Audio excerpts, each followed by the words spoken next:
Hello there, I am Paul Anthony Romero, and I want to say hello to you from Los Angeles, California.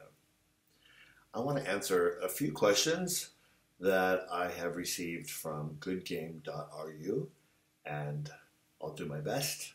The question is, which hero's theme is your favorite?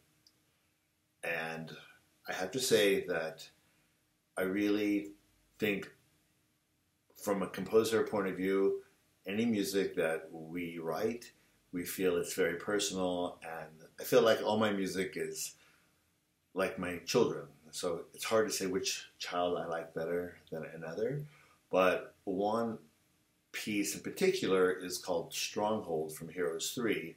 That was really interesting for me, and I really do love this piece of music because it was inspired directly from a Hollywood movie called The Valley of the Dolls in the 1960s. And there was a song in that movie sung by Dionne Warwick that I loved. And this part of Stronghold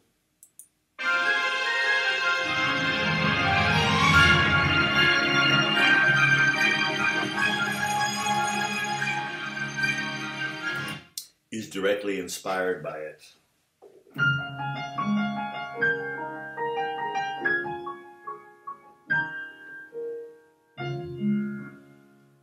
So if you hear the song from the movie of The Valley of the Dolls, you'll hear one of my favorite songs from childhood, and then I used it as an inspiration for Stronghold. So that is an interesting thing for me.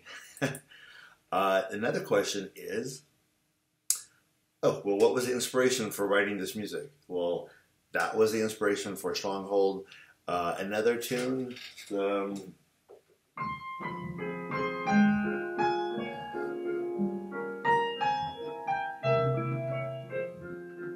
was inspired by the symphonic dances by Rachmaninoff. I love the waltz in the second movement of the symphonic dances. Rachmaninoff is one of my favorite composers, and so to write in his style was a great opportunity for me. I loved it. Another piece was the Necropolis from Heroes III. That particular piece was inspired from my childhood going to a theme park called Disneyland. Disneyland had a ride called the Haunted House. That was one of my favorite rides of all time. When I was a kid, I used to go on that ride all the time, and I loved the music in the Haunted House. So Necropolis is directly inspired by the Haunted House in Disneyland. Was it easy to write the music? No, it's not easy. It's not, was it easy? It wasn't hard to write the music because growing up and playing the piano since I was 3 years old, I am always inspired by many different types of music. If I can hear something that I like from a movie or from Chopin or from Prokofiev or anything I hear or see, I'm directly inspired to try to not duplicate it, but to write music that sounds similar to it. So I like the music so much that I would like to create more of it for myself. So for instance, if I like some of Prokofiev's music from Romeo and Juliet, and I love the sound of it, I try to write something that sounds like it and inspired by it so I can have more of it. It's almost like when you eat a piece of pastry and it tastes so good to you that you want to learn how to make it so you can eat a lot of it or eat it whenever you want. And for me, it's the same as being inspired by other music from other composers. Let's see, have there been any funny moments?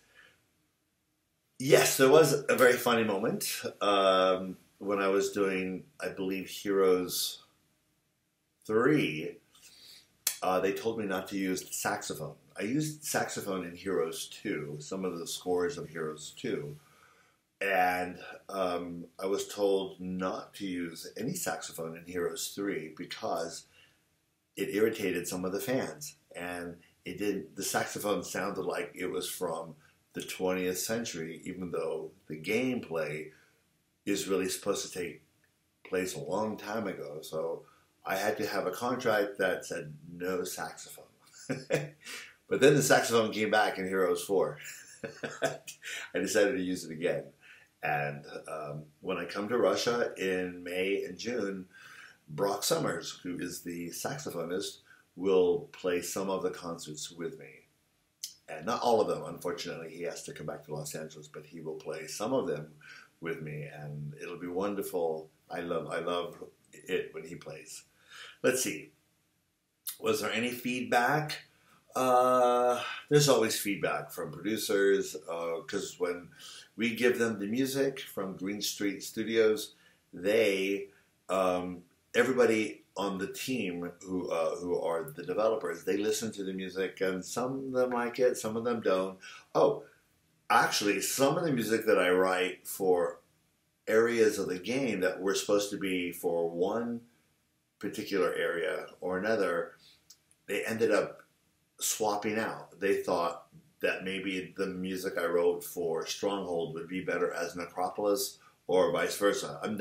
That specific thing didn't happen, but a lot of times the music that was composed for very specific areas, even after I saw the graphics, ended up being changed for another area. So sometimes, you know, you do a painting and you think that it's going to look good here, but then the designer comes along who's planning the house. He's like, no, this painting actually is going to look better over here. And you're like, okay, well then that's how it's going to be. So that is a little bit of insight. As far as creativity goes from the fans, oh wow, oh my God, I love the Heroes fans. I love meeting them. I love seeing the artwork that they do as a tribute to Heroes. I have some wonderful paintings and some wonderful, I have some wonderful souvenirs done by the fans. I did one project, Heroes VI, where I actually wanted to include a Heroes fan. So one of my fans from Greece is a young composer, and he grew up his whole life playing Heroes since probably the age of 7. So I thought, you know what, let's do something together for the Heroes 6 games. So what I told him to do was to write a couple of little melodies, and I will pick out which one is my favorite, and I will include that melody within one of the tunes from Heroes 6. So that tune was called Stamatus Infernus from Heroes 6, and it was supposed to be the Inferno area of Heroes 6. And I think it's on YouTube, so you can hear the opening. The very opening is based on the melody written by the fan, Stamatus. So anyway, that's really fun for me to kind of include fans along the way if it works. So. Oh, and then I got to work with Magda Urbanska from Poland on Heroes 7. She grew up playing Heroes, and she's a great violinist. And I got to meet her one year in Poland, and I asked if she would consider doing a violin part or a solo on an upcoming Heroes soundtrack. So she did on Heroes 7. She played the violin along with Corinne Mishagan, who was my mezzo soprano from Heroes 2 and Heroes 7, and I think Heroes 4 and a bunch of other ones. So it's nice for me to actually include friends and family and fans into the process. So anyway, thank you very much for your questions. I hope to see some of you, or a lot of you, or any of you in Russia, and also in Poland. I'm going to be playing with a Heroes Orchestra for the first time in Warsaw. So that's going to be great, coming up on February 25th. That's just going to be, I think, a one-night only special event, because my friend Maestro Alberski is going to be graduating from the University of Chopin with his conducting degree. So this will be his graduation concert. So very, very excited to do that. Anyway, hope to see you guys soon. Take care. Thank you so much for everything.